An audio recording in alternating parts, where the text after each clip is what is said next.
You've got to be kidding me. Having a baby with the guy you broke up with. Is it because you can't get over me? Are you hoping that by having a child, you'll somehow keep me in your life?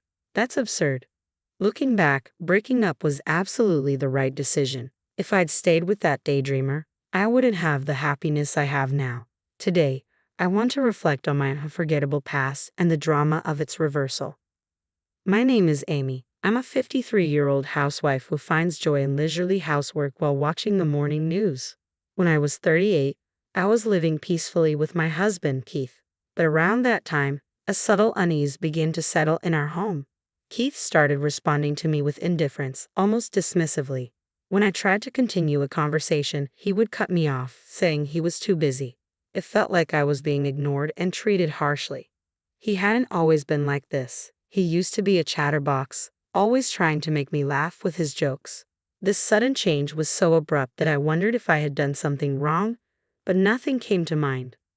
One day, I noticed a faint lipstick mark on the back of a shirt Keith had put in the laundry. He had come home late that day, claiming he had to work overtime. I couldn't imagine anyone at his all-male workplace leaning against him with lipstick on. Could it be a woman? Naturally, I suspected infidelity, but a single lipstick stain was hard to prove. He could easily make up an excuse like bumping into someone. I decided I needed more evidence and started paying closer attention to Keith's behavior. Ironically, my increased vigilance led to a mountain of proof. For instance, Keith would always get up to use the bathroom around 2 a.m. when I was asleep.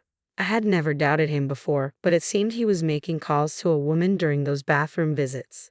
There were also traces of what looked like lipstick on his handkerchief and some suspicious stains on his suits. The clincher was when I borrowed Keith's car after a long time and found a tinted lip balm. If Keith had been using tinted lip balm, that would be one thing, but this seemed like irrefutable evidence. It was our 10th wedding anniversary. The frustration of having my husband stolen by another woman, the loneliness of not wanting to be alone, and the rekindled love I felt for Keith left me wondering, is it really impossible to make amends? Is there no way to revive something once it's cooled off? When I found out about the pregnancy, I thought, is this a gift from God? We didn't have any children, and perhaps the monotony of our relationship contributed to Keith's infidelity. Maybe this pregnancy could change things. With that hope in my heart, I clung to the possibility that it might somehow fix everything. When I told my husband about my pregnancy, his response was shocking. "Give me a break," he said dismissively. "That's just troublesome. Let's break up." I couldn't believe my ears. Looking back, I suppose I was naive to think he might come back to me. It's rare for a man who's been unfaithful to return. Life doesn't always work out like a TV show or a movie. Back then, I believed in our love and thought that surely we could reconcile. "How could you say something like that?" I cried. "It's your baby." His response was cold. "Even a child would be better off without a father like me. You've realized that, haven't you?" Seeing him smirk, my heart sank. I had been pretending not to know about his affair, hoping that once the baby arrived, things would go back to normal. But now it felt like I'd been pushed off a cliff.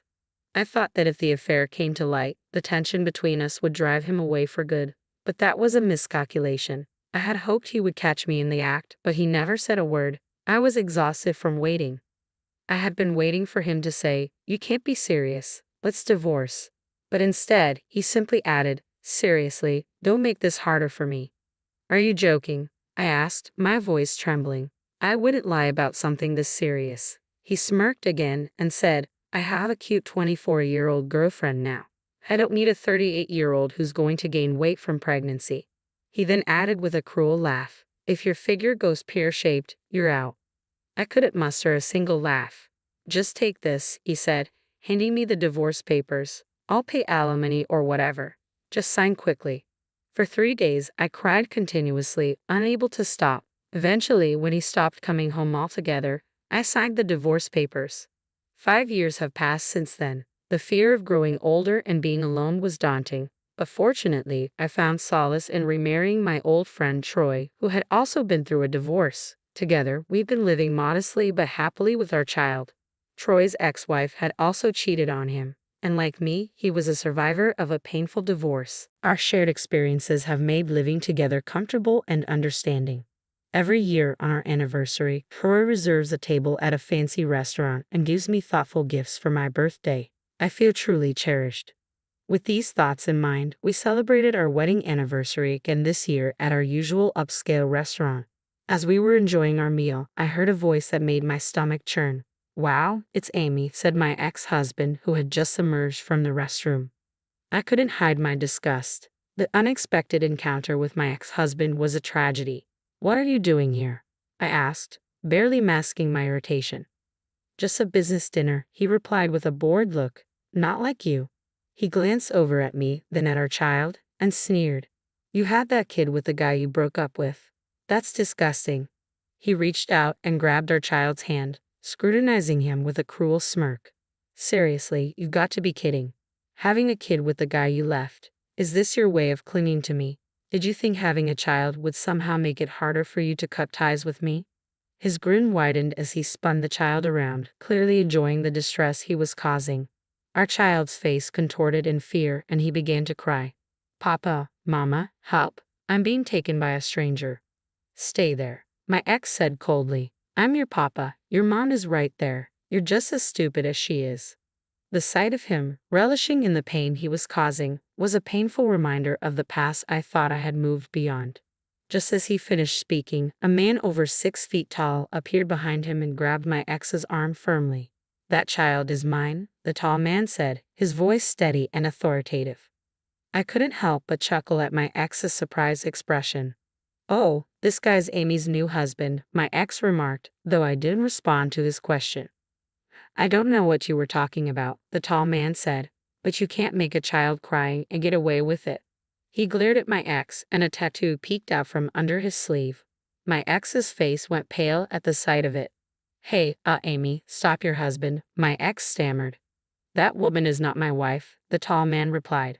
My ex looked stunned, glancing back and forth between me, the tall man, and the still crying child. "Wait, then who's this kid?" he asked. Before my ex could react, the tall man had secured his arms behind his back. "This man is acting suspiciously," my ex shouted. "Someone call a staff member. There's a man here harming my kid." The commotion in the restaurant drew attention. I thought, what a way to ruin an anniversary, but I couldn't help but smirk. It seemed the day had turned out better than expected, if only by accident. "Wait, staff, over here," I called out. I saw this man forcibly grabbing the child's arm. My ex's mouth fell open. "Amy, what's going on? I really don't understand." I told him I'm not his wife. That child isn't mine and certainly not yours. "But he was right behind you," my ex protested. "You were blocking the restroom entrance. The child couldn't get in because of you. He was just following his dad." "What?" My ex was flustered. "You probably enjoy making fun of people, but you really need to stop jumping to conclusions." I added, "Perhaps you should be more aware of your surroundings." "What? Shut up. I don't need to hear that from you," my ex snapped. "Of course, my valuable words probably wouldn't reach someone as suspicious as you." "I told you I'm not suspicious," the tall man replied. "Oh, really?" A man who approaches a random child, grabs their arm, and then starts speaking in baby talk, saying, "I'm your daddy," isn't suspicious at all? You've got to be kidding me. "That's because you had the nerve to say to the woman in front of you, 'Your mom is over there,'" I said with a smirk. "Do you still think we're a couple?" My ex-husband Keith turned bright red and yelled, "Stop messing with me." As Keith's shouts grew louder, the tall man tightened his grip on him. "Ouch! Hey, mister, let me go. I'm innocent." "Innocent?" I replied. "You undeniably made our son cry." "That's a misunderstanding," Keith protested. Before he could continue, I cut him off. "The fact is, you misunderstood and laid your hands on someone else's child." Keith glared at me and said, You, I said in a deliberately cute voice, which seemed to irritate him even more. "I've been glared at by a suspicious person. Scary." Keith tried to wriggle free from the tall man's grip, but to no avail. "You're so deluded if you think we're still a couple. Or maybe you just can't forget about me," I taunted, repeating the accusation Keith had made earlier. As expected, Keith's rage grew. Sensing the danger, the tall man threw him to the ground and straddled his back. "You really thought you could escape from me?" While the man's intimidation was light, the tattoo peeking from under his sleeve added an air of genuine menace. Keith must have realized this could be the end for him. "Hey, Amy, it was a misunderstanding," Keith cried out. "A misunderstanding?" I replied.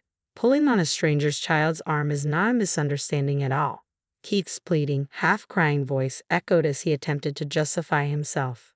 I thought it was my kid. It was clear that Keith was desperate, but his excuses only deepened the gravity of the situation. I burst into laughter, claiming he's your kid when you hadn't even acknowledged him or paid any child support. Really? Oh, Keith replied, looking confused. Did we ever talk about recognition or child support after our divorce?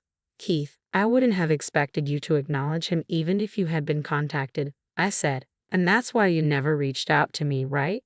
Don't be ridiculous. Why would I do that when I'm raising a child on my own? I'd have hunted you down for support if it were necessary. Ah, but here's the thing, I continued. The pregnancy test turned out to be a false positive. When I went to the OB/GYN, they told me I wasn't pregnant, which solidified my decision to sign the divorce papers. During those 3 days while we were discussing divorce and Keith wasn't coming home, it's true, I spent a lot of time crying. But I knew I couldn't finalize the divorce without understanding the full situation, especially with the potential for a child involved. So, I went to the OB/GYN first. Even though we weren't officially divorced yet, I wanted to sort out issues like alimony, child support, and future living expenses. I was willing to endure hardships if it would benefit my child. However, the OB/GYN found no signs of pregnancy, but instead discovered a tumor in my ovaries. While recovering from surgery for the tumor, I shared a hospital room with the mother of my current husband. I had known both his parents since childhood, as my current husband and I were old friends. When he came to visit his mom, we reunited and grew close again. At that time, I thought of my pregnancy scare as a divine sign meant to ensure things would work out with my current husband. However, it turned out to be a blessing in disguise. It led me to realize that breaking up with my ex-husband was indeed the right decision. It also gave me the chance to find someone who genuinely cares for me and led to the early detection of an illness. Even though I had one of my ovaries removed last year, I am grateful for how things turned out. I gave birth to a child with my current husband, and despite the hardships I've faced, everything has turned out to be a series of blessings for me. Seeing my ex-husband's reaction upon learning all this, he paled and muttered, "No way, I was dumped by her."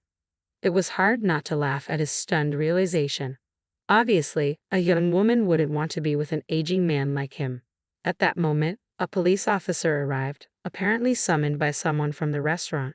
My ex-husband received a stern warning from the officer and avoided further trouble by sincerely apologizing to the child's family once the misunderstanding was cleared. The reprimand from the police seemed to have hit him hard. He even came to apologize to me personally. Although he didn't know where I lived, he managed to find my parents' home and express his regrets to my mother. "I made a terrible mistake," he admitted. "I was wrong." Seeing him like this, aging, rejected, and alone seemed to have broken his spirit. He appeared to be struggling with the loneliness of having no one to turn to. But despite his apology, I really couldn't care less. I continued to ignore him. If we hadn't run into each other that day, I would have long forgotten about him. When we crossed paths, my current husband had noticed I'd been away from our table for a while and came to check on me in the restroom. He decided to stay in the shadows, thinking this might be my chance to confront my ex.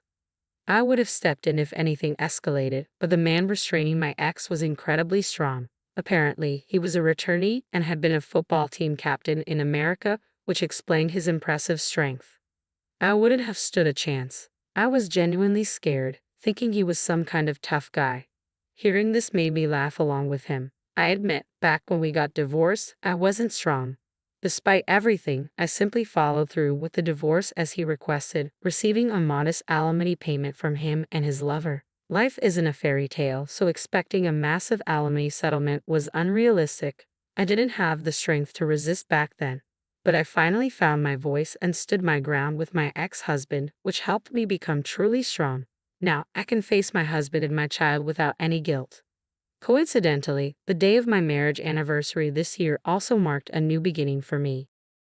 My husband has since become a freelance architect and doubled his income, allowing me to quit my part-time job and fully embrace my role as a stay-at-home mom. Our slightly rebellious daughter might grumble when I ask her to do things, but she quietly helps out when I don't ask. Only my husband and I know about her loving nature. Though I had a late-life pregnancy and only have one daughter, our family, along with our 2 dogs, makes for a lively and joyful household. Even with just one ovary, I managed to get pregnant and give birth at an advanced age with my current husband. I can't help but think there's some kind of fate at play here. The dream of marrying someone special, which I cherished since childhood, came true in an unexpected way through remarriage. These are just some dreamy thoughts I entertain from time to time, and with that, I cherish the everyday happiness that is anything but ordinary.